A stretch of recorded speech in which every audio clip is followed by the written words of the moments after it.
Yo, partnership alert, partnership alert, partnership alert. Living Corporate has a partnership with LinkedIn Learning, an American massive open online course provider that provides video courses taught by industry experts across a wide array of subjects.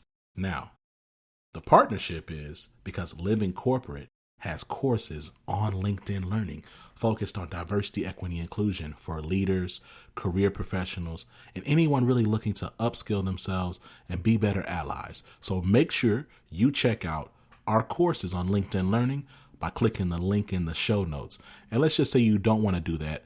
When you go to LinkedIn Learning on LinkedIn, search Living Corporate. We'll be right there. All right? Peace. Hello and good morning, everyone. Welcome to the group chat. This is Black History Month 2022, day 5. Good morning. Good morning. And we are about to get into it. So I'm super excited to welcome my friend and colleague again, Jackie Abram. How you doing, Jackie? I'm doing well. Thank you for having me as always, amplifying my voice and, sharing my content, especially what's happening most recently. Yeah, and we're going to get into it. And I appreciate you. And, when we talked recently, it seems that there's just always an onslaught, right, of the same type of behavior. But before we get into, getting into our topic for today, what I want to do for those who this may be your first time listening, just do a little bit of introduction. So welcome to the group chat. This is a live talk show that's also adapted to a podcast. I am your host, Vonda Page, and I get the great pleasure of bringing on people like Jackie Abram to talk about all types of things. But more specifically, I really like to focus on topics around things we need to know, things that we need to take action on, things that we need to elevate. And this network, Living Corporate Network, is all about amplifying the voices and experiences of Black and Brown professionals in the workplace. And when we're talking about the workplace, I mean, really nowadays, we're literally talking everywhere, right? Like, and the thing is that the impact of the workplace, it doesn't just affect you at work, it affects you everywhere you go. And so, when I think about, a lot of how people connect with us here, right, who are here right now, they may have connected with us through LinkedIn, and a lot of people connect with LinkedIn through their work, right, professional, scholastic communities or whatever. And so, people have a lot of commonality in terms of experiences that we've had and share at work. And in Black History Month, we think about it in so many different ways. And I've done, been doing a little series about this as well. But the thing is, we can never 12 months a year, 365 days, right? 24/7 can never escape, right? The entire extra burden of being a Black woman. And it doesn't just change, right? When you're talking things that happen in the workplace with colleagues, coworkers, subordinates, or superiors, but then out in the real world. So that brings us to one of the reasons that we wanted to talk today. So, for anybody who is not familiar with you, hopefully they will be after today. Do a little bit of introduction, Jackie, and then, let's segue into why we're together today. All right. Well, thank you for that marvelous introduction as always. My name is Jackie Abram. I am the author of an international best-selling and award-winning book called Hush Money: How One Woman Proved Systemic Racism in Her Workplace and Kept Her Job. This is a book that was featured in Forbes recently. This is a book that I started selling out of the trunk of my car after my career in higher education was ultimately killed by racists. It is a book that has just grown legs and is spreading around the globe right now with readers all across the world who can identify with the story that we are telling in this book. And they are telling us that they are experiencing the same thing, no matter what country they live in. So it's really become a bit of a phenomenon, really, because people are really able to step into the shoes in a way that they haven't been able to before, and see and feel what modern day racism in the workplace has morphed into. And it's not how it used to be decades ago, where, you know, things were more overt, like you've heard me say over and over and over again. That's not what we're dealing with. What we're dealing with in our workplaces today, what is killing so many of our careers, just like we are killed in our communities, is the covert, hidden racism, the type that is so hidden, it is so much harder to prove. But that's not why we're really here today. We're here today for something else.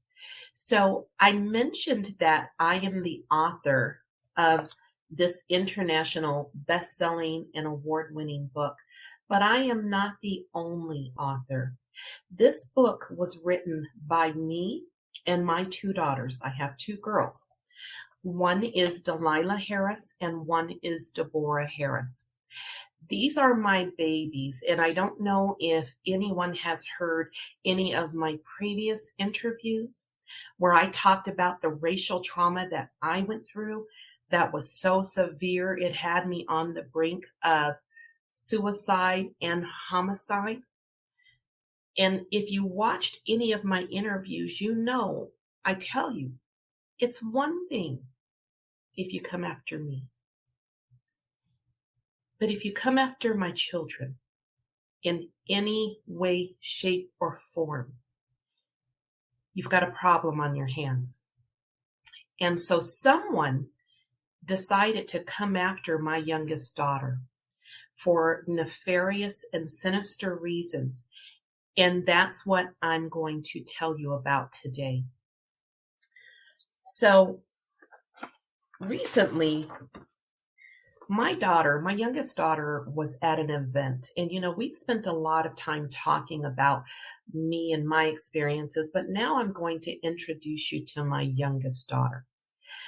I have a daughter who is my mini me in a lot of ways. She has a very trusting, open heart. She sees the good in people before she sees the bad. And I call her my hippie child.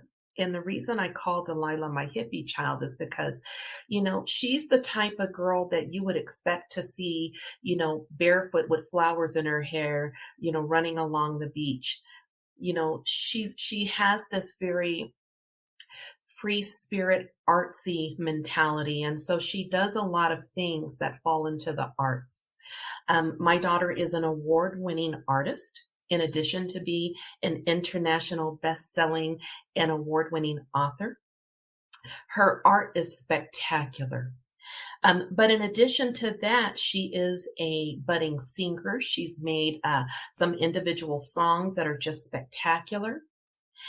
In addition to that, she has her own line of products for Black people. She makes hair products, skin products. So she does a lot of different things.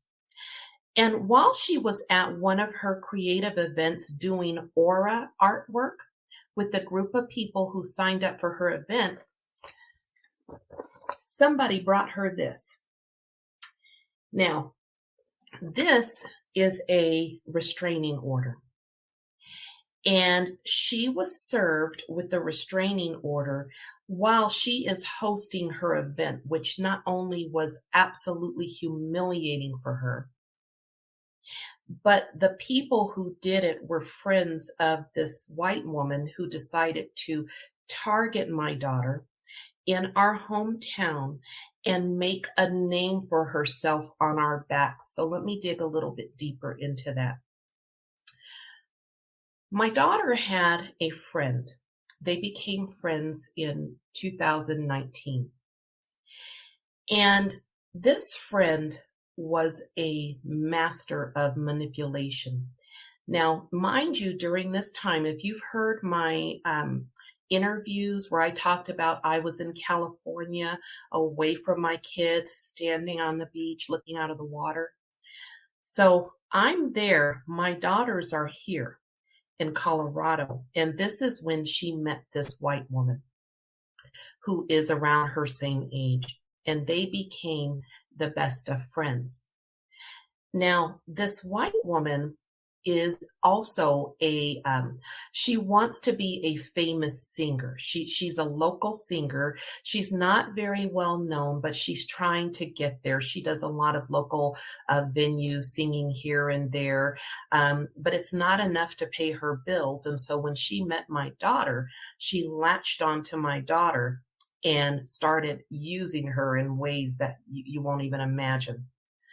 But when my daughter all of the sudden writes a book with her mom and her other sister, and this woman who was trying her best to become a celebrity, she wants fame and she wants fortune, and everything for her is localized. She sees an opportunity with my daughter because, as everyone knows, our book is gaining in popularity. It is now worldwide. It is an international bestseller. It's been on Amazon's best-selling list. And so if you can imagine, this is big news in the local community where we lived. Okay, so as my daughter and my other daughter and I are becoming celebrities in our local community, this friend of hers sees an opportunity. Okay, so the friend is a beautiful, she's absolutely beautiful, blonde hair, blue-eyed woman. Okay, and she decides she's going to create a ruse to paint my daughter as a harasser, a stalker, a threat to this white woman. Now, what makes this story even more juicy, if it were true, is that this woman is painting herself. She's going on Instagram, telling everybody she's doing interviews and podcasts about being the first white woman to be harassed and discriminated against not only a Black person, but a Black person who writes books about being harassed and discriminated against. So you can see, if this were true, the potential of this catapulting this woman to millionaire status and stardom is great, while she would be doing this to my daughter and ruining my daughter's career, her livelihood, and by association, mine and my other daughter. Because imagine what would happen if this were true. I mean, think about that. If a white woman could prove that these Black women are harassing, stalking, threatening her, and they are the writers of books about this, ridiculous. So the way that the restraining order is broken up, it's broken up into several bullet points. So I'm going to share a little bit about each bullet point with you. And then I'm going to tell you that the court date for us to actually go before the judge, because right now this is temporary. Okay, but there is a hearing set and the judge will make a determination as to whether or not this temporary restraining order will become permanent. Now, one of the things that this young lady didn't count on is that one of the things that me and my daughters do best is proving that things did or did not happen. So, I smile because she's really bit off more than she can chew. Okay, so let me just give you an example of that. Okay, so in this restraining order, this woman says, she's seeking a restraining order against my daughter for stalking and for physical assault, threat, or other situation. She said she knows my daughter because my daughter followed her music page and then asked to meet her in person. So at face value, it makes it sound like, my daughter is some kind of groupie type that went onto her music page, liked her music page, and then contacted her and wanted to meet her, because that's stalkerish activity, right? So let me tell you what the real deal is, okay? So I'm going to tell you the real deal, and then I'm going to tell you why we're fighting so hard. So remember, she says my daughter went to her music page, liked it, and then requested to meet her in person. So any normal person would think this is a stranger who is now obsessed with this woman. Okay, so here we go. So this is my daughter's statement. This woman, I'm not going to mention her name, this woman and I met on Facebook and became best friends who hung out together in June 2019. We celebrated my birthday together in July 2019. Here's Exhibit A and the corresponding video, as well as many other occasions and days.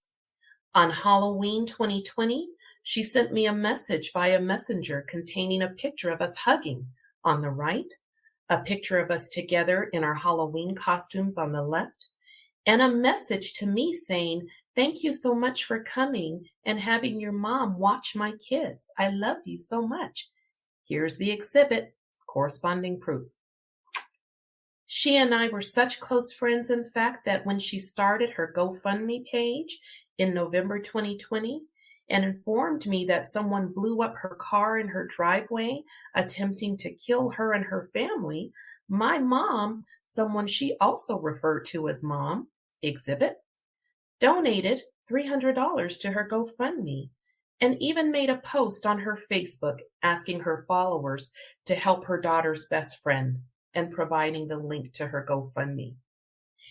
And when I published my first book with my mom called Hush Money and was featured in the Colorado Springs Gazette as a local artist in November 2020, she made a post on Facebook announcing my book signing event that she and her boyfriend were scheduled to perform the music at, and encouraged her followers to come and celebrate the hard work we put into our book. But here's the thing, though. But even though she and I were best friends, she had a very dark side that was present throughout our friendship and treated me more like I was a groupie than a best friend. For starters, she constantly used me for money, even though I was a single parent with only one income, and requested large amounts of money from me on a regular basis. For example, in a 2-month period from August 2020 to October 2020, she received $855 from me via Cash App. Exhibit, what do I say about documentation? What do I say you have to have if you want to prove something? And believe me, we have the receipts, okay? But it gets more interesting than that. She was also verbally abusive. For example, in a voicemail I received from her via Messenger in November 2019, she verbally abused me for not putting her daughter's needs before my son's needs. Okay, and here's the nasty voicemail with her dropping all sorts of F-bombs at my daughter. Additionally, she was a user who constantly requested my resources and time. For example, she regularly needed me to take her to the grocery store, use my lunch break to take her to get food, let her use my car to pick her up to go places, exhibit, order and pay for groceries and have them delivered to her house, order and pay for pizza and Grubhub and have them delivered to her house, and ask my mom to babysit her kids. But the worst thing about this woman was that she was controlling. So, for example, when she sent me a message in November 2020 asking her to let me use her car to take her to the Manitou Incline and pick them up, and I couldn't, she contacted my boyfriend to see if I was with him. So, if you look at all of this and all of the evidence that goes to this one bullet, does it match up with the picture that this woman painted that she knows my daughter because she liked her music page and then requested to meet her? No.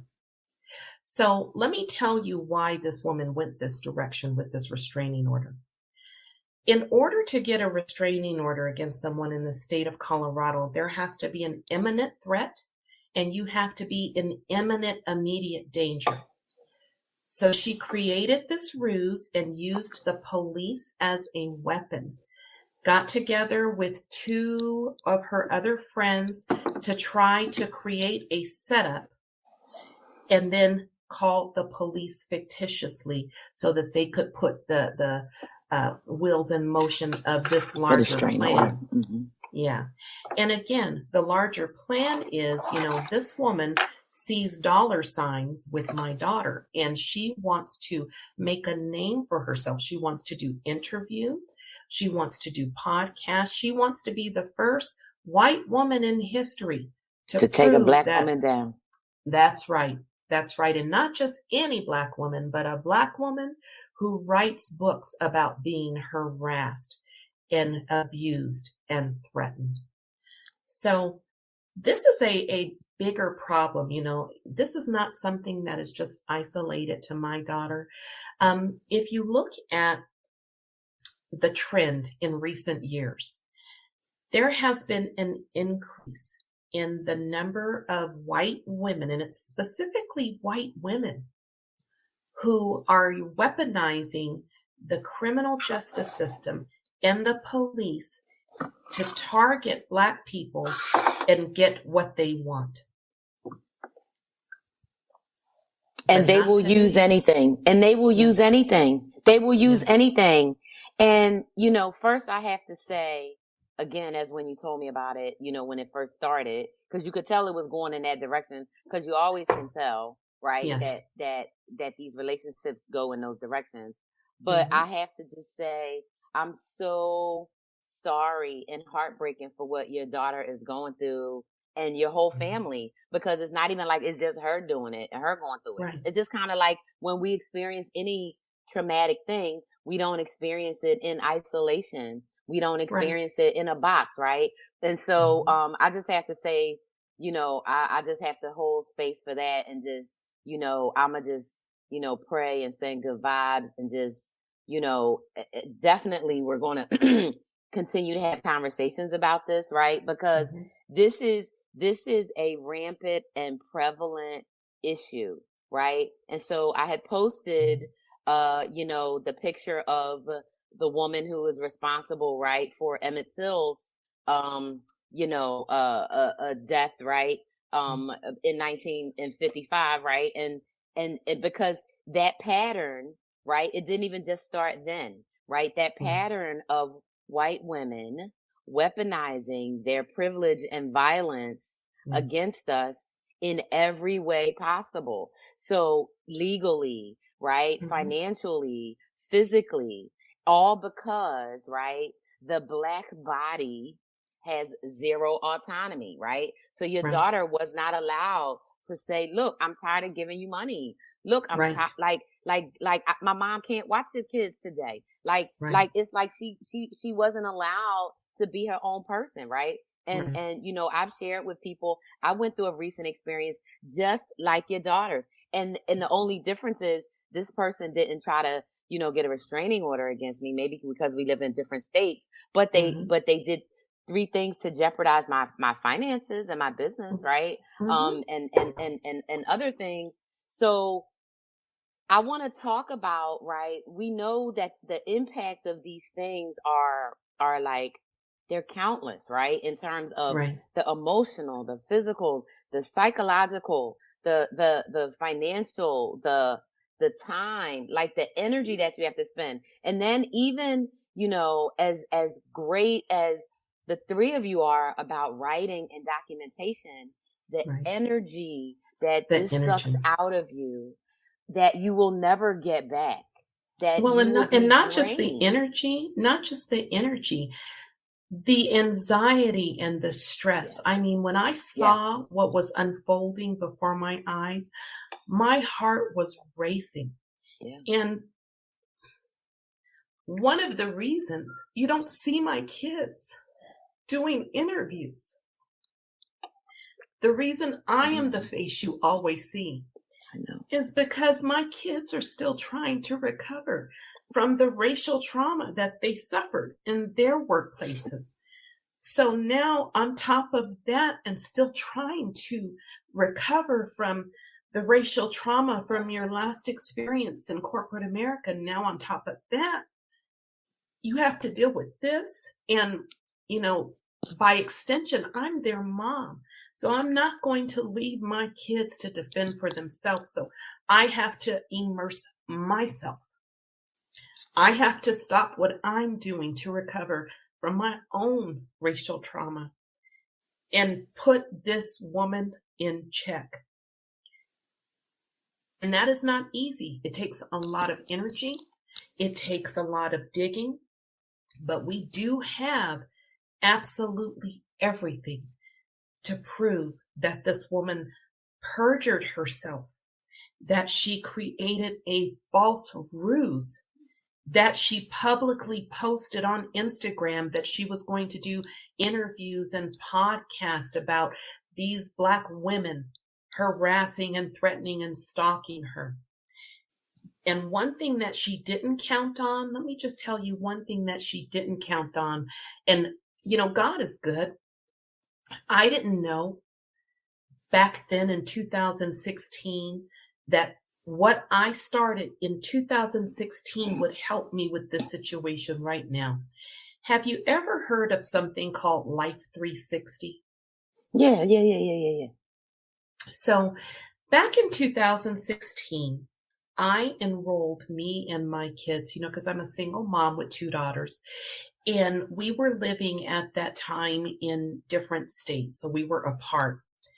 And so one of the things that I did to protect my kids is I enrolled my family in Life 360. So Life 360 is a magnificent GPS family safety tracking app. It is a locator. So I can find my kids at any time on any day, and not only just find them and see where they are, I can look at the history. It tells me detailed information, from minute to minute. This is where she was. This is how fast she drove to get there. She stayed here for 20 minutes. Then she left and she went over here. Took her, 5 minutes to get there. It was 4 miles. She stayed there for an hour. Then she got in her car. She went this place. It's so accurate that when my daughters get on a plane, I can see the plane that they're sitting in and where their seat is located on that plane.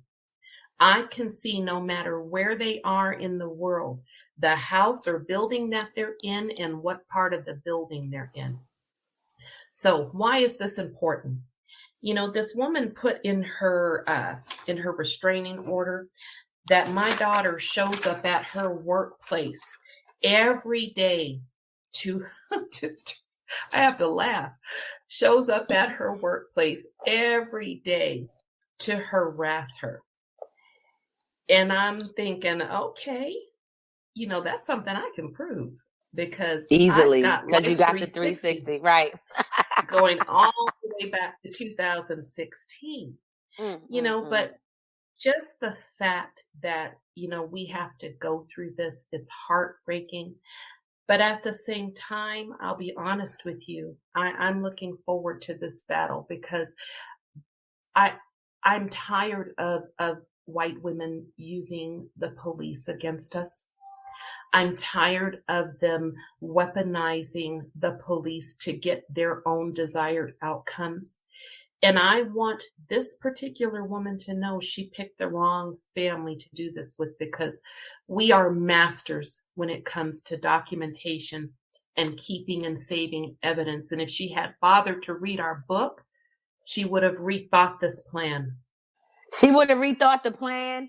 She could have tuned in to just any one of these damn little chat shows. She could have just checked your LinkedIn. She could have just checked your LinkedIn and she would have known that she can't mess around telling no lies. And the terrible thing about all of it, I mean, it's just all terrible. But that is the extra added thing we always gotta do, is have receipts all the time.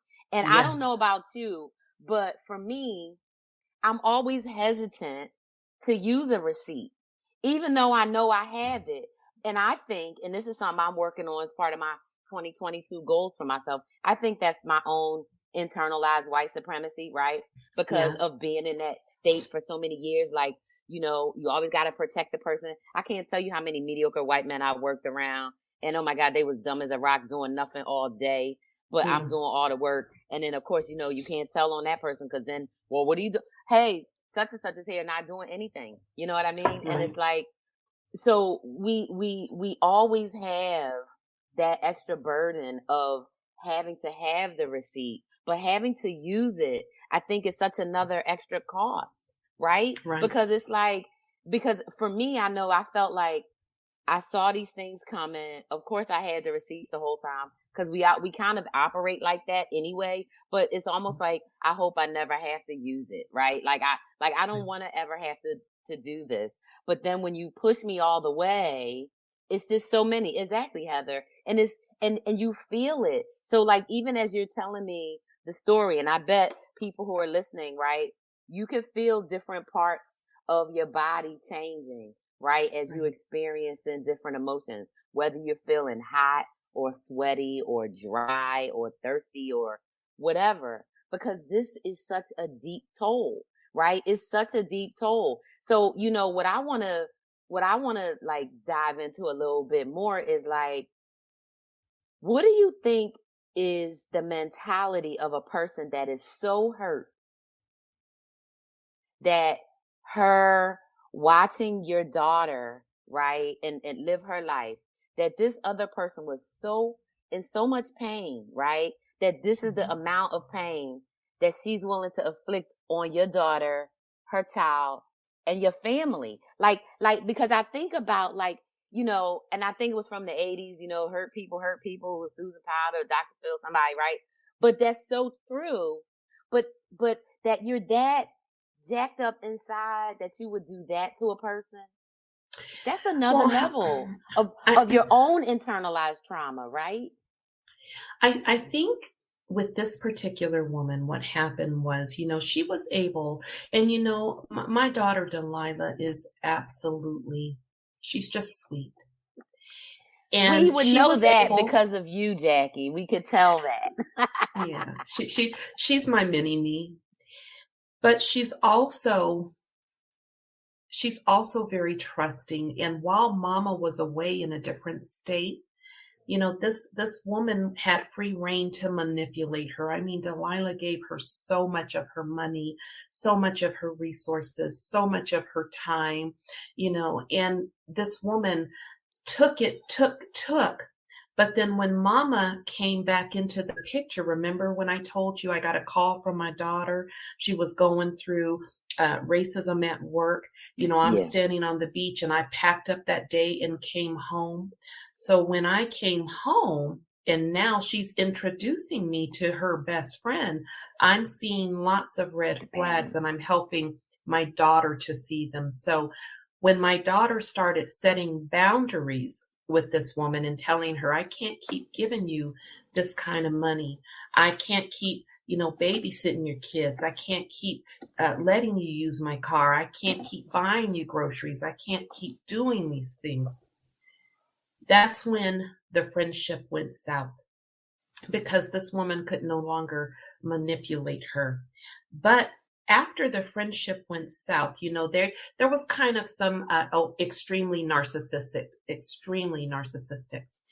And there was some, I call it high school stuff going on where, the girl was spreading rumors about my daughter and, my daughter was doing her own thing, trying to make people understand why she couldn't be in the friendship. I call it the high school phase. But things were harmless then, because that's all right. That's not okay. But what changed the trajectory and brought us to where we are now is when our little book that this woman saw us selling from the trunk of our car, our little book started growing and gaining momentum.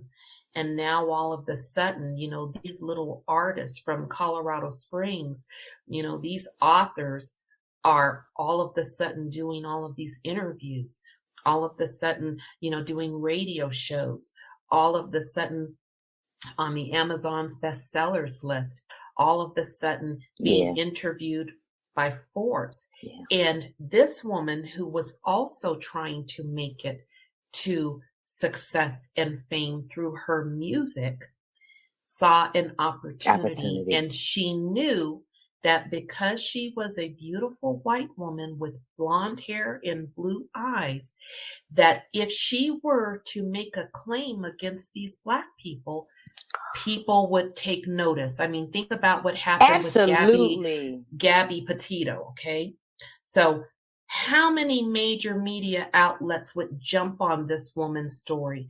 How many people would want to interview? And she saw an opportunity to rise to stardom while destroying and derailing the career that we've built as authors. Yeah. And that was the motivating factor. Yeah. And so, you know what? I bet your daughter and I and me, I bet we are a lot alike, because I'm like that too.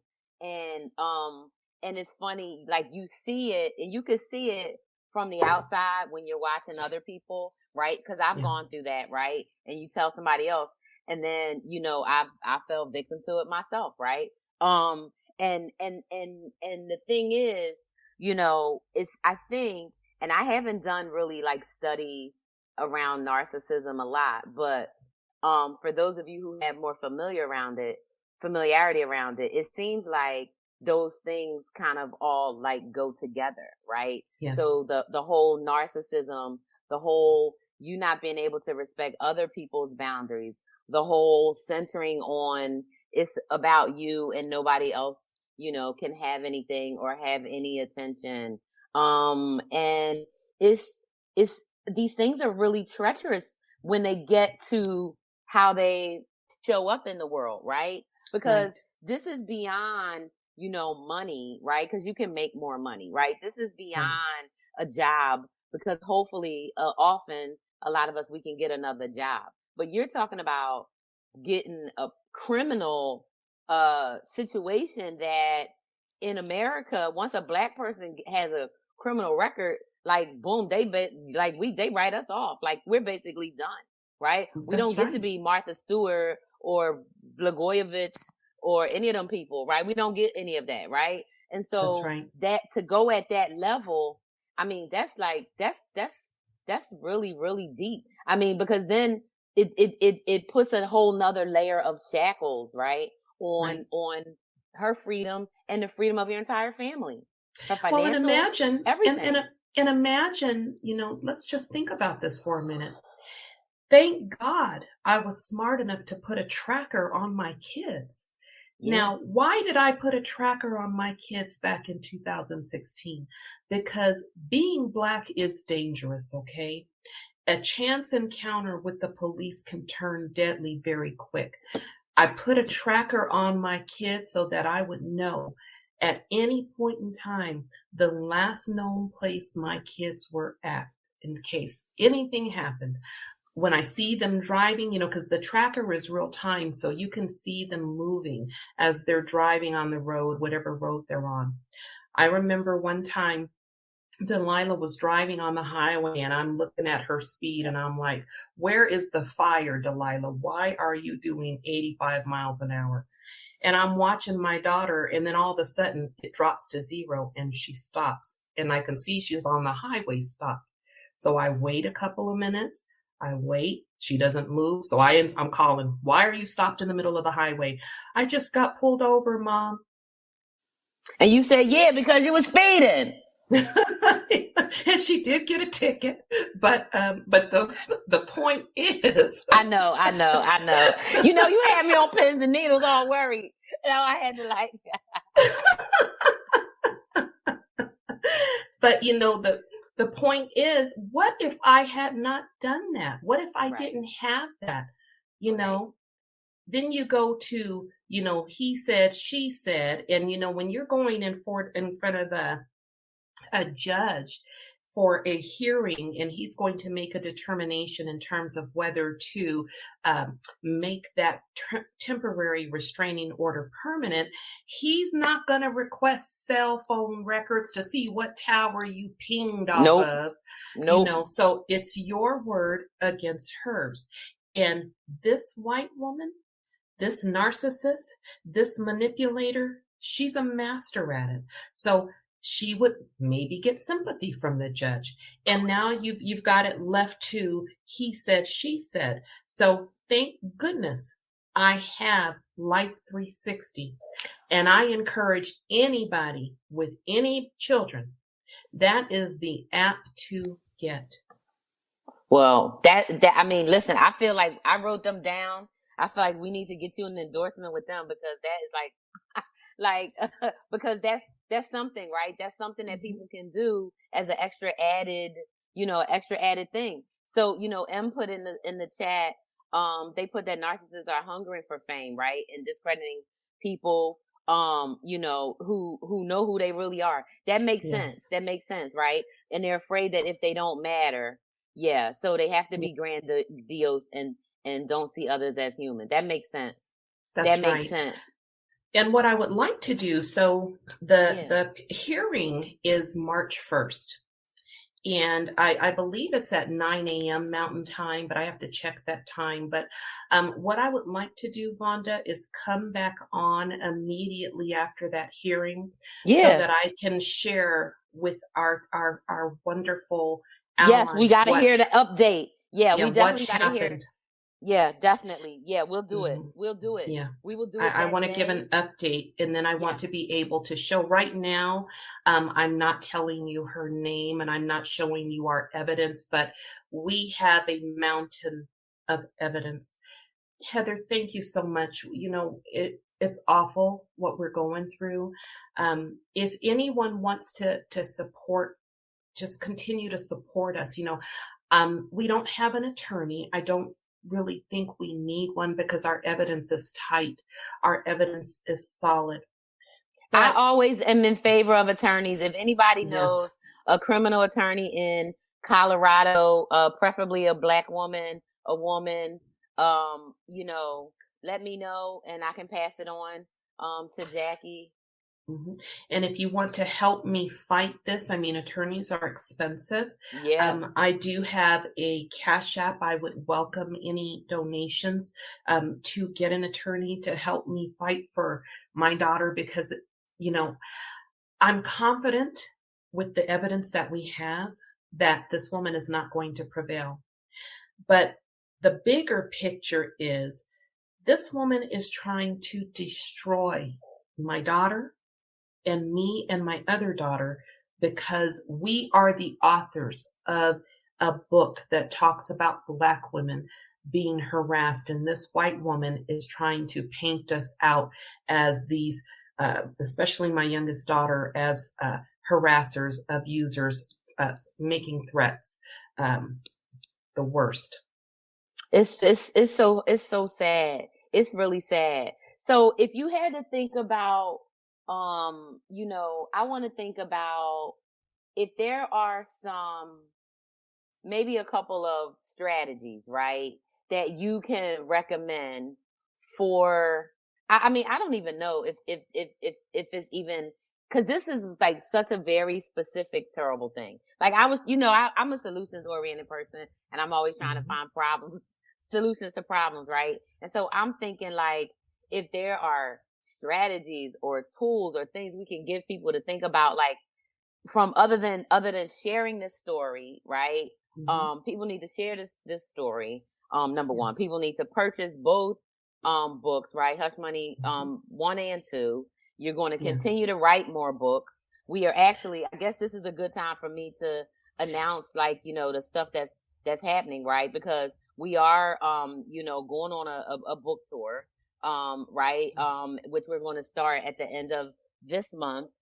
Because not only do people need to, not only do people need to buy the book and read the book because they need to understand, right? How do you actually, and I came up with a really good, slogan for it. And so I was looking for it because I was going to read it right now, but I don't see it. Oh, here it is. Here it is. Due diligence, driving discrimination discussions at work. So, one of the things that we're going to be doing, right, is driving these conversations about how do you actually put due diligence into place, right? So whether you are, a new CEO like me, right? I have a team of 4 people so far, but I'm going to be growing. But how do you like start making sure that you don't have discriminatory systems if you're starting brand new, or if you are a manager or a leader or somebody in another company, right? What kind of things can you do to change it?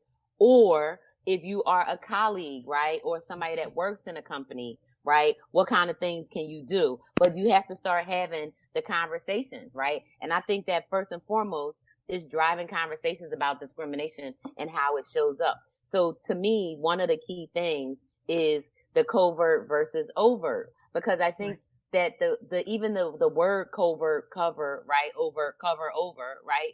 Even the word covert, it's so indicative of how it plays itself out. The reason people can't see, right, covert racism like that happens in a job, in a workplace, is because it's not like you're going to be walking down the hall and your coworker is going to shout the N-word at you. Because literally, no one's going to do that in the office knowing that somebody could hear them, right? That's right. That's not going to happen. So, boom.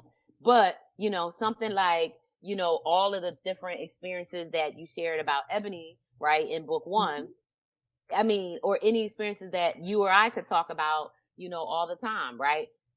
These things, we have to have that conversation, because I think if we pull up and we say, this is what covert discrimination looks like, then people can say, oh yeah, I recognize that, right? So it's the little and the little slights and the little comments about skin or hair or intellect or clothes or nails.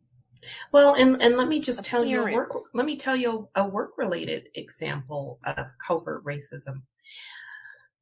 I favorably call this the black workhorse, okay? You get hired for a job, right? Okay. You have a job description, and the job description says you are responsible for doing all of the duties for that job, right? And at the end of that job description, you are noticing that there's a last bullet that's always on, a lot of job descriptions that says you're going to perform these duties, but you're also going to perform all other duties as assigned. Yes. So the company knows that if they pay you a salary that is, $20,000 less than the person over here doing the same job, that, you could actually prove that with payroll records. So the pay gap is getting less and less. They're getting a little bit closer now. But instead, so we're going to give you a comparable salary, black person, but here's what we're going to do.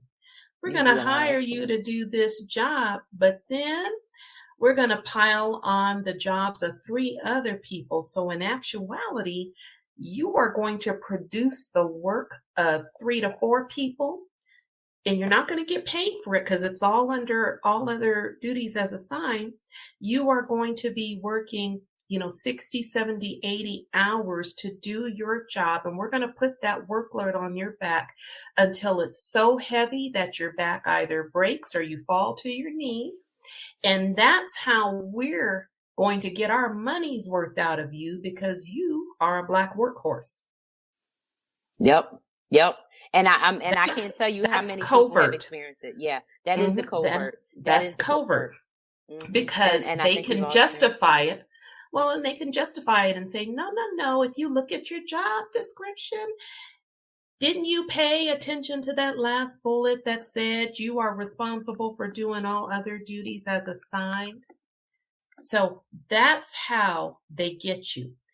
And here's the thing, they pile that extra work on your back until it's so heavy. And if you don't get it all done, they write you up for it. Yeah. And they use the fact that you cannot keep up with this enormous workload that they've given you, that the person over here doing the same job isn't required to do. And that is the justification that they use to write you up and let you go. Yeah. And we know what that looks like, right? When it starts that process. And so Yes. I think that that's the tip. I think the tip for today, right, is check your job description, right? Whatever you were hired on your most current position. And if it says as other job duties as necessary, maybe that's a good opportunity to talk to your manager about that. And so, I think that that's a very good, place to end it up, right? Because if you think about, covert discrimination in the workplace, this is something that everybody can go and do right now, right? They can look at the job description, and if it says, all these other duties as required, you can sit down and you can think of and look at what are you doing that's not in Right. that category, and then what's in that category. And that stuff that's in that not category, you take that out, tell your manager, hey, none of this is here. And, this already takes me 60 hours. This is why, whatever. But it goes And back put it to in that writing. evidence. Exactly. And That's where I put was it in going. writing. There Yes, you go. indeed. So I you was going send a right nice there. little I was email. going right there. I was going right there.